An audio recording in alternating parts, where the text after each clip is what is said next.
Welcome to my office. Probably been here many times before because I have filmed in here a lot. But welcome back to the channel. Today we are going to be talking about how to maximize your muscle during the diet. So I am now sitting about 10.5 weeks out from my upcoming photo shoots. It's a good point to look back on where I started to where I am now and go through how I've managed to maintain as much muscle as possible, because one of the key questions I tend to get, and one that you've probably got on your mind, is when you're dieting, are you able to build muscle? Now the quick answer to that is yes, if you're pretty new to training, if you've not trained for that long, if you've not got that much muscle to start with, you probably can build some decent new muscle tissue even when you're dieting. But if you're a little bit more experienced, you've already got a good degree of muscle there, you're probably going to be looking to maintain your muscle during a diet, and that is going to be the best possible outcome. And there's a few key ways to do this so that as you diet longer and longer, you don't start to lose muscle. And we're going to go through what are, I think, the 5 top tips for doing exactly that. But first, I thought I'd show you an example of myself, which is literally just where I started from here back in May to where I was, this was about 2 days ago. So we've dropped about 13 kilos between these pictures, and you can see we've done a pretty good job at maintaining as much muscle as we possibly can between these two states. And it does come down to really to a few key things that are super simple to do, but if you miss them, you might end up just finding that as you're getting leaner and leaner, because you're not maintaining that muscle that you've built underneath, that you're just getting smaller and staying the same shape, which nobody wants. You want to make sure that as you're getting leaner, the shape that you've trained hard and worked hard to build underneath, the muscle that you've worked hard to build, is becoming more and more pronounced and popping a little bit more. So we're going to go through the top 5 tips in order for you to be able to do something like this. So let's go. Yeah.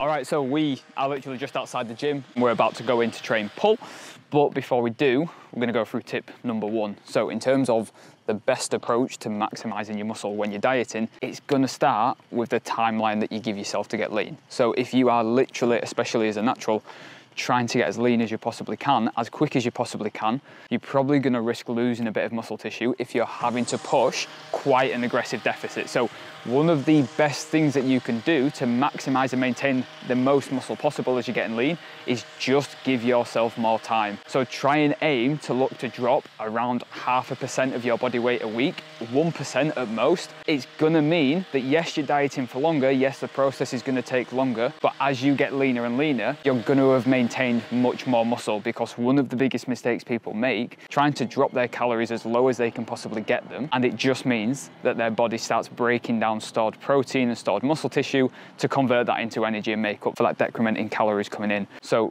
the first most important thing you can do is plan out how long you're going to diet for. Give yourself as much time as you possibly can. For example, this diet I'm doing is 26 weeks long, and then go nice and gradually into that diet on as small a deficit as possible to make sure you're maximizing and maintaining as much muscle as you possibly can.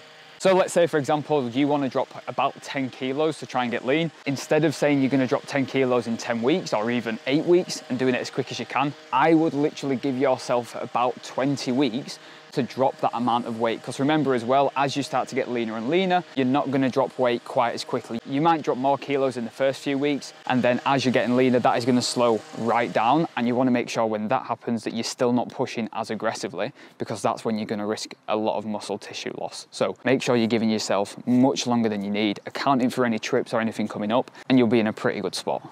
Okay, cool, so we're on pull. So we are going to be starting with biceps. Like I've said before, for me, I always start with my arm work because it's the area that I'm trying to bring out the most. And if I do it first, I'll just put a bit more energy and effort into growing those areas.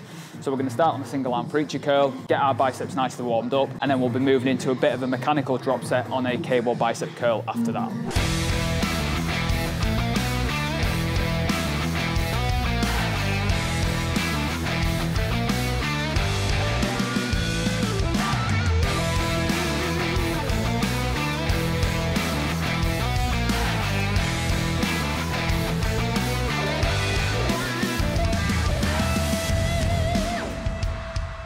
So the reason I like starting on this movement is because it's nice to really isolate the bicep.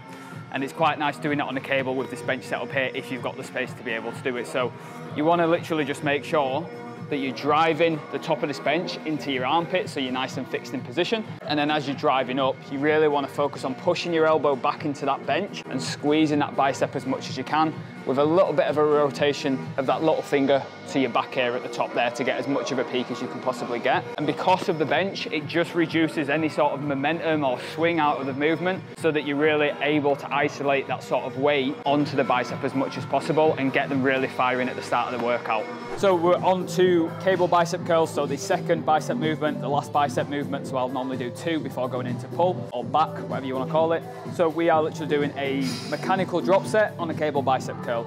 Basically a fancy way of saying we're doing a drop set of 10 reps stood far away from the cable, 10 reps stood nice and close, just to try and hit the bicep in different lengths.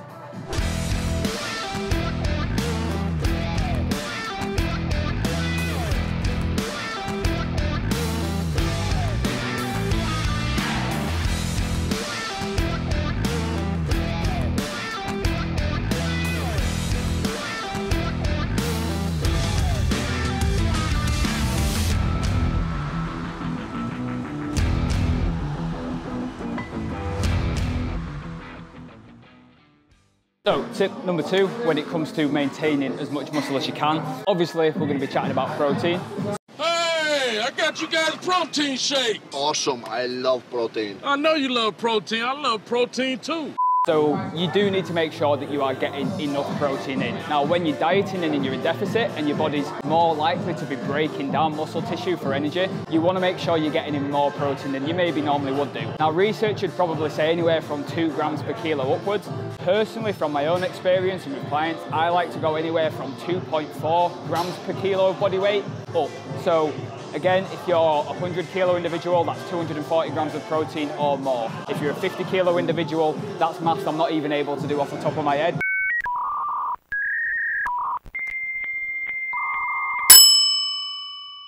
But you get the picture. So the point of it being, you can't actually have too much protein, and especially when you're dieting, where you get your protein from in terms of lean meat, lean fish, things like that, are actually going to fill you up a lot more and reduce hunger much better than other calories from fats and stuff like that. So there is no risk to taking your protein nice and high. So I'm currently 67 kilos. My protein's about 200 to 220 grams a day. It helps me feel full. It means I'm maximizing and maintaining as much muscle as I can. And then when it comes to how often to have that, you don't have to be watching the clock. So you'll get the old school bodybuilders, or you'll get the people that have got the meal plans who are literally watching the clock to eat every 2 to 3 hours on the dot out of the Tupperware. I've been there, I've done it, it's a fucking nightmare. You don't need to do it. You do want to split your protein out across the day as evenly as you can, just to make sure that you're maximizing muscle protein synthesis, which is just a fancy way of saying the process by which your body builds new muscle tissue. But that doesn't have to be on the dot to the second, the exact same time every day. Just take your total protein of the day, spread it as evenly as you can across those meals, and you'll be absolutely sound. Excuse me, mate, are you natty or not? Natty or not? I've just weighed in at 67 kilos this morning. If I am not natty, I'm asking for a refund on whatever it is I've been using up until this point, because it obviously hasn't been working.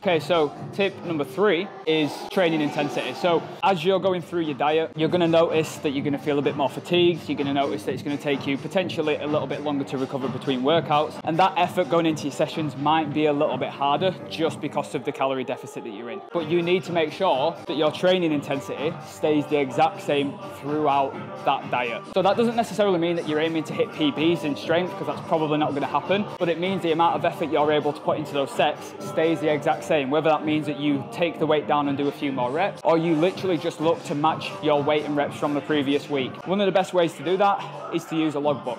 Now, I have one on my phone that I've made up that I use myself. You could just as easily use pen and paper. It doesn't matter how you do it, but logging your training is going to give you those clear goals for every single session coming in, so that you know exactly what you're aiming to hit and exactly what you're aiming to be. Now, that doesn't mean that you need to be fixated on beating those numbers and do whatever you can to beat them, because realistically, doing that whilst you're dieting, you're probably just going to drive yourself into the ground. But it gives you something to aim for. And then just check in with yourself on the day. As we said on the channel before, ask yourself how you're feeling. Ask yourself how that weight's moving. If it is feeling heavier than usual, if you're not getting quite as good a connection as usual, you might potentially just want to drop the weight and aim for a few extra reps. As long as that effort and that intensity going into your set is the same, you will find that you're able to maximize and maintain as much muscle as possible through the diet. Contrary to what a lot of people think, you'll probably notice that you still get stronger in a diet for a good proportion of that diet in time.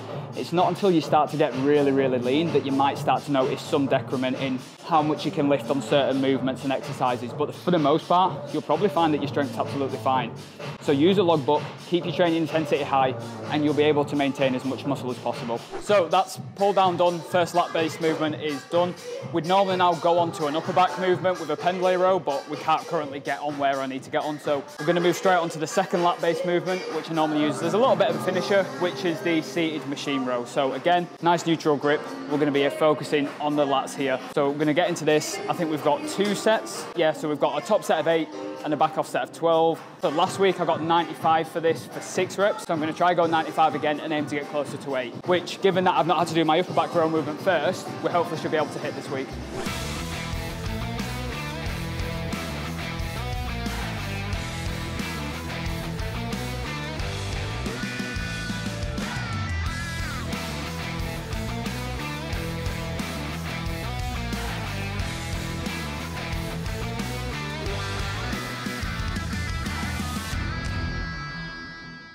We managed to get 1 extra rep then, and then that half sort of force rep at the end there. So that is a PB for me on this. I've never managed to get 95 for 7 reps before, so 14 weeks into the diet, maybe more now, 13 kilos down. We're still hitting PBs on some movements. So just goes to show you can't go into a diet expecting you're just gonna get weaker straight away, because like I said, providing that you're doing these tips right, you should notice that you're able to maintain your strength for quite a while.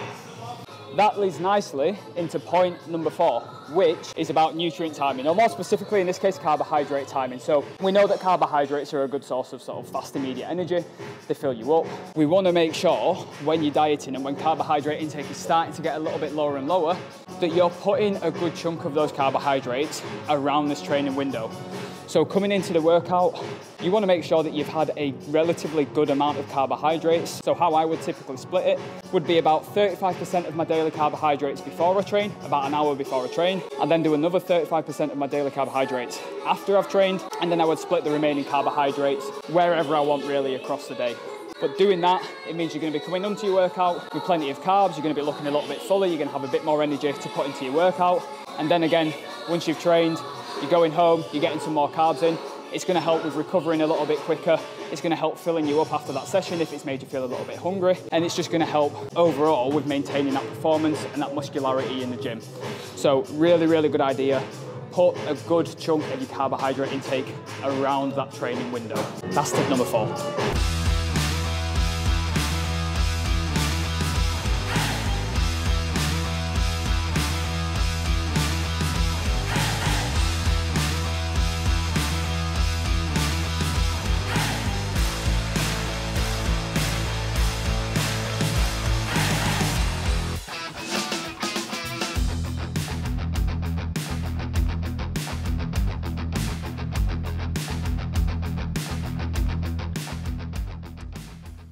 So we are finishing back on a single arm pull down. So we started on the main pull down for a big DY set. We then went on to the machine based row to hit lats through that different elbow path. Just on the upper back row, the T-bar row again for upper back. And now we're going to finish on a single arm pull down.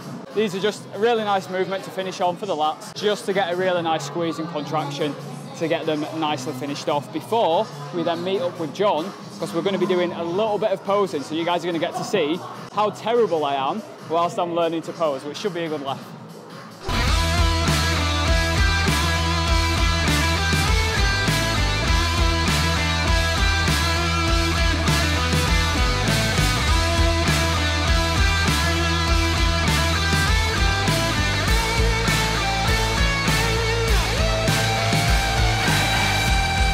Pull done, biceps done, back done.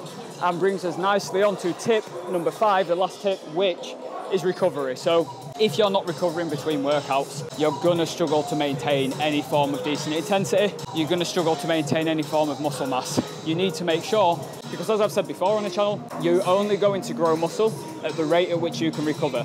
So if you're constantly training and training and training and training and breaking muscle tissue down in those workouts and you're not giving it enough time to recover, all you're going to be doing, even more so in a diet, when your body's already breaking down a little bit more muscle tissue than usual for energy, you're just going to be increasing that rate of muscle breakdown. So you need to make sure that you're maximising your recovery. And you can do that by eating high protein, like we've spoken about, maximising your carbohydrate intake around that training window, like we've spoken about, taking as much rest as you need between sets to have the best set that's coming up.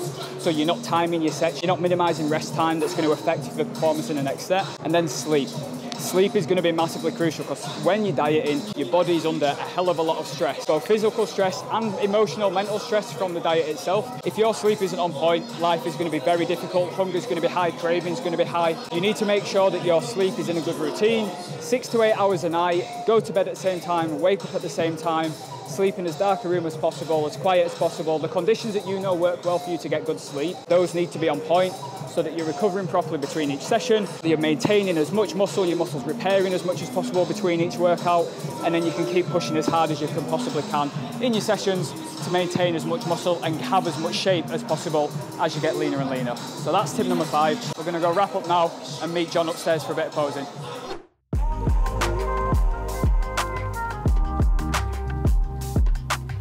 So positioning is exactly the same. You just twist your left toe, slide your right foot, and then create that shape back around the front. Quarter turn to the back, and that's when you open your back out.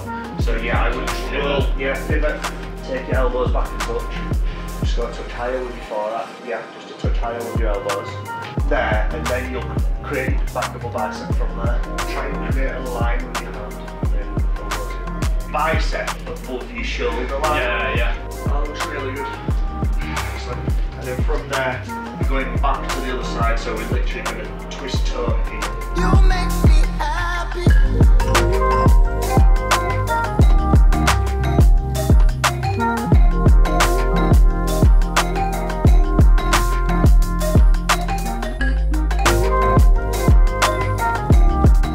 You open this really naturally, like really effortlessly, which is good. Yeah, it feels quite nice.